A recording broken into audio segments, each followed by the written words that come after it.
Viral content নির্মাতা পল্লীগ্রামের শফিক বর্তমানে একটি মামলায় গ্রেফতার হয়ে জেলে রয়েছেন।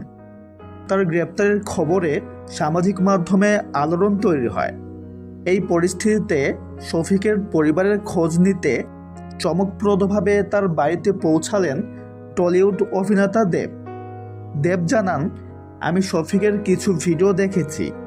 ছেলেটির মধ্যে অভিনয়ের আগ্রহ আছে, এটা আমি বুঝি।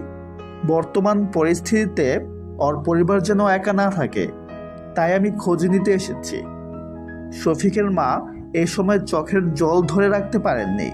তিনি বলেন, আমার ছেলে কি করেছে জানি না, তবে সে খারাপ ছেলে না, এখনও জেলে। আর আপনি আমার খোঁজ নিতে এসেছেন, আল্লাহ আপনার মঙ্গল করুক। শফিকের বাড়ি ও আশেপাশে ব্যাপক উৎসাহ তৈরি হয়। গ্রামের মানুষ বলছে, শফিকের বাড়িতে এত বড় একজন মানুষ এসেছেন, ভাবতেও পারেনি। তো ভিউয়ার্স, শফিককে আপনার কেমন লাগে কমেন্টে জানাতে ভুলবেন না। সবাই ভালো থাকবেন, ধন্যবাদ।